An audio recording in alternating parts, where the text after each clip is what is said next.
In recent years, the debate surrounding unidentified flying objects UFOs, now officially referred to as UAPs, unidentified anomalous phenomena, has reached a new political dimension.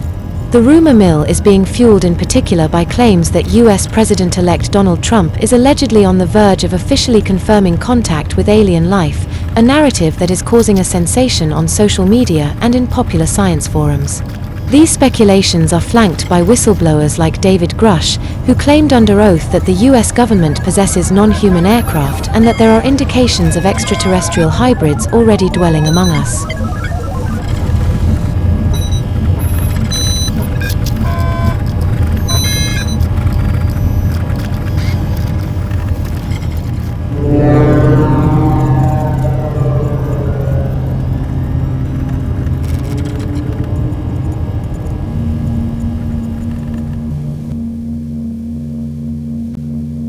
However, let us take a cold, hard look at the scientific reality.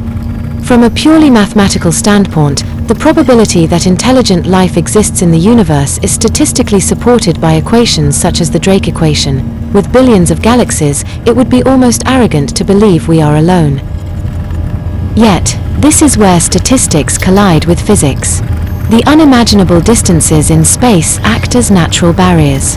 Even if a civilization were only 1,000 light-years away, any form of communication or travel would take millions of years or shatter the limits of what is physically possible, the speed of light.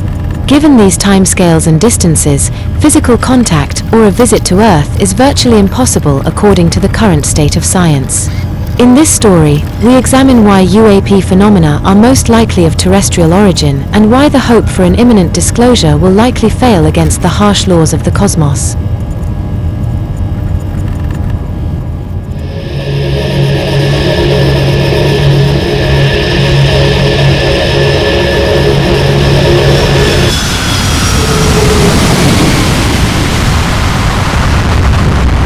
UFOs, unidentified flying objects, or UAPs, unidentified aerial phenomena, as they are now officially called, have reportedly been sighted numerous times since 1947, most notably in the United States.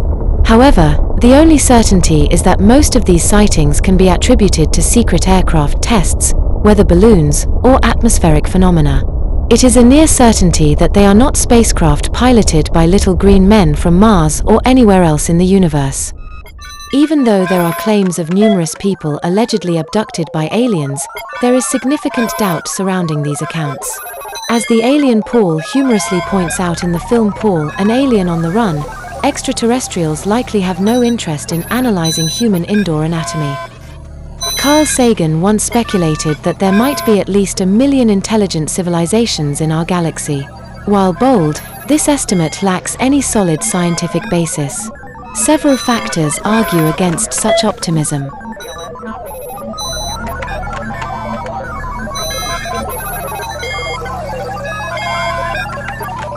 Take, for instance, the time factor. The universe is approximately 13.8 billion years old, a time frame in which many civilizations could have arisen and then perished. Worlds might be destroyed by asteroid impacts, or intelligent species might self-destruct through wars or environmental catastrophes, as humans are at risk of doing. Physics also poses significant challenges to interstellar visits. Suppose the nearest habitable planet to survive its own technical adolescence were 100 light-years away. With today's technology, it would take more than 150 million years to travel the roughly 10.8 trillion kilometers to reach us.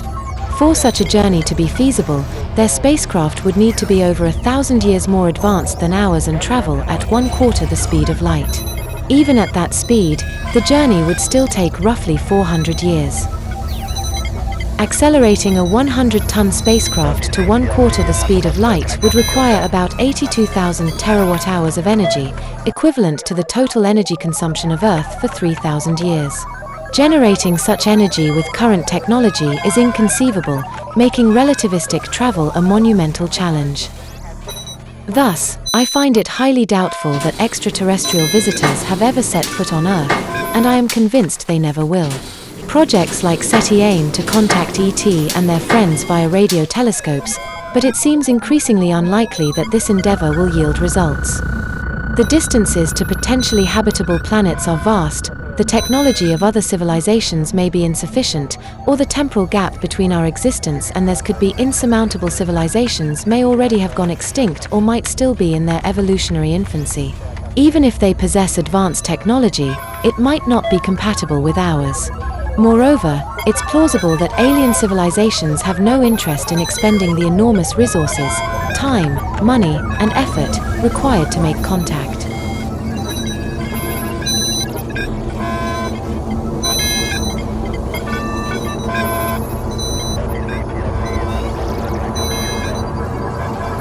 Despite countless sightings, my conclusion, one that should also resonate with any rational person, is that it is virtually impossible for UAPs or UFOs to be alien spacecraft.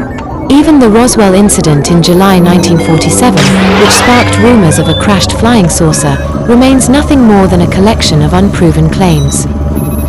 So, we continue to gaze at the night sky or peer through telescopes, filled with questions, only to find one resounding truth: vast space, countless stars, and millions of planets, but no ET in sight.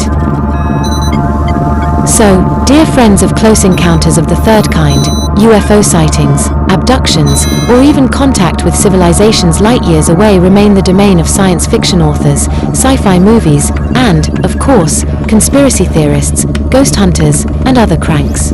But in reality, there will never be an encounter with aliens. Never.